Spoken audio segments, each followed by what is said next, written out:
Rules of the House by Mac Barnett.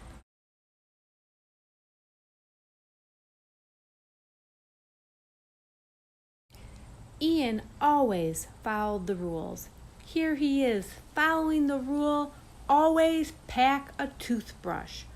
Rules are meant to be followed, Ian would always say, because he meant it. Ian's older sister was Jenny, and she never followed the rules. Here she is, breaking the rule. Don't pinch.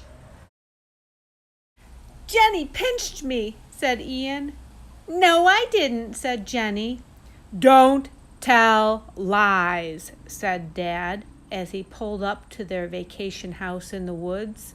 That is a very important rule. The house in the woods was tidy and warm. The living room had a potbelly stove, and the den had a bearskin rug, and the bathroom had a clawfoot tub. Ian thought it was great. Best of all was a framed piece of paper in the hallway that said, "The Rules of the House." Look, said Ian, rules! You're such a toady, said Jenny. And then she pinched him. Ouch, said Ian. You're not supposed to. Ouch!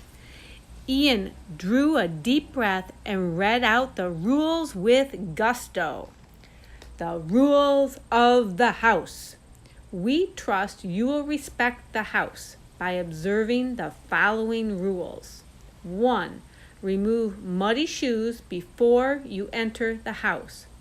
2. Don't leave a ring around the bathtub drain. 3. Replace any firewood you burn. 4. Never, ever open the red door.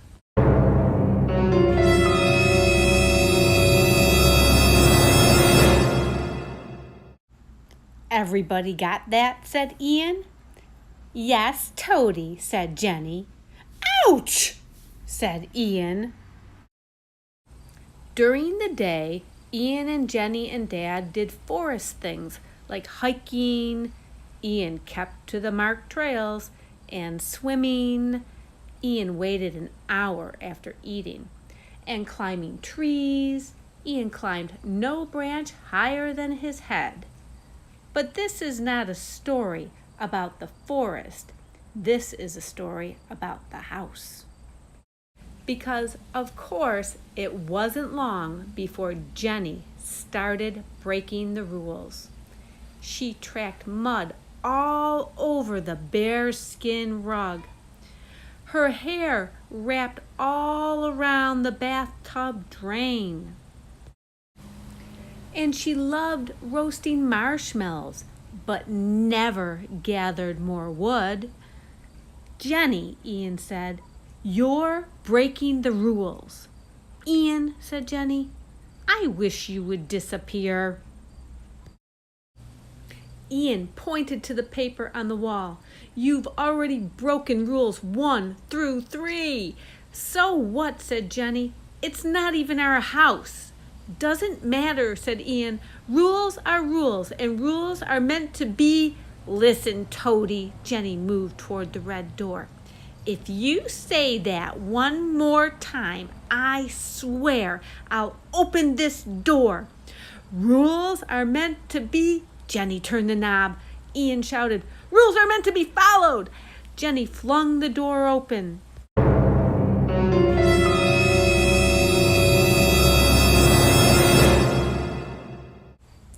Nothing happened.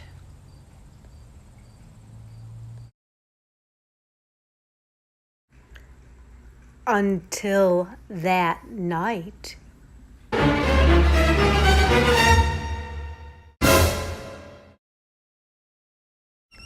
The rug was the first to knock at the door. My beautiful fur is matted and muddy, he said.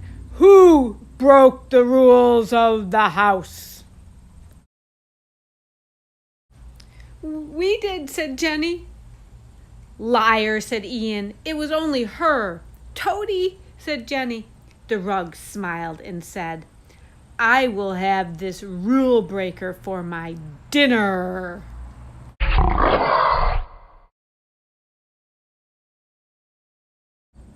Not so fast. The tub leaped into the room.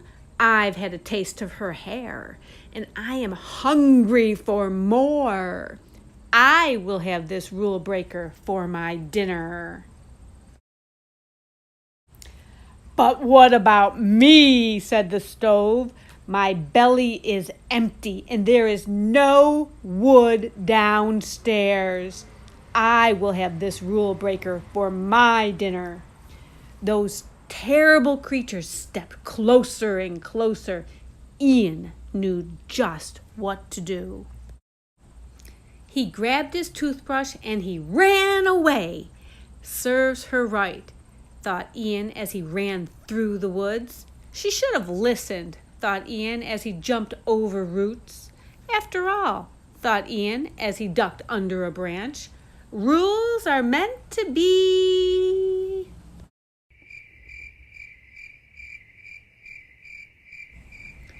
Ian stopped. He scratched his arm, the one that usually got pinched. He decided, even if there wasn't a rule that said, always save your sister from being eaten by monsters, maybe there should be.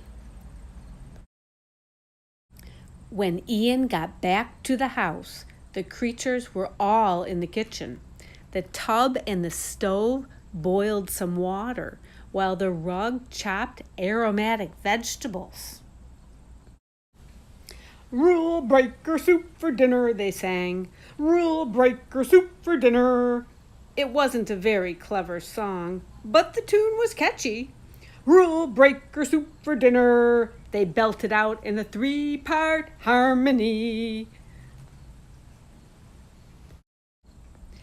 Ian rushed into the kitchen. Stop, he said. Don't eat my sister. But Ian, said the stove, she didn't follow the rules. Yeah, but, said Ian, but... It was then that Ian realized he didn't have a plan. If you want to eat my sister, you'll have to eat me first. That was brilliant. The monsters wouldn't eat him. Ian always followed the rules. Okay, said the stove. Let's eat him first, like an appetizer. Apparently, there were no rules about who monsters could eat. The creatures drooled as they drew closer. Ian backed against the wall and brandished his toothbrush. The monsters stopped. What is that? Asked the rug. That red thing in his hand. Ian looked down. It's a toothbrush. A toothbrush? Asked the stove. What's that?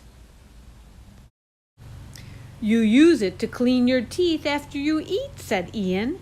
Don't you guys have toothbrushes? No, said the tub, looking very solemn. We've never seen one before. Ian laughed. You were going to eat us, and you don't even have toothbrushes? You're supposed to always pack a toothbrush. That's a rule. It is? Asked the tub.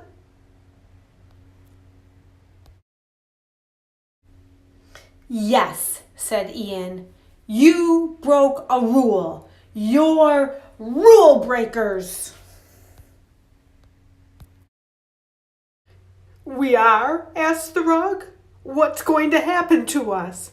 Ian remembered his father's words. Don't tell lies. Then he forgot them.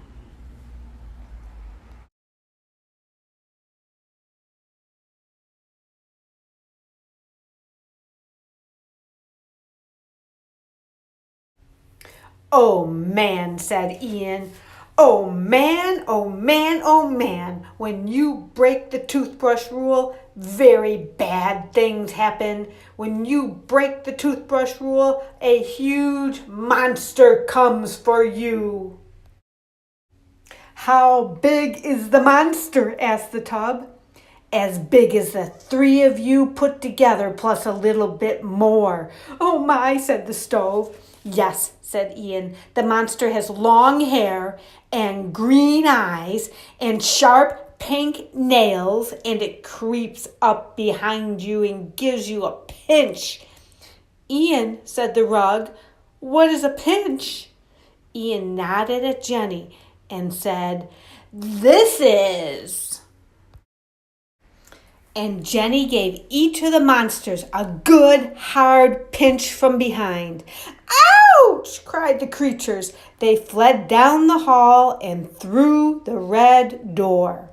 Ian and Jenny slammed it shut behind them. "Thank you," said Jenny. "You're welcome," said Ian. "You lied for me," said Jenny. "So?" said Ian. "So isn't that against the rules?" "Don't be a toady," said Ian. Just then, Jenny pinched him. But it didn't hurt.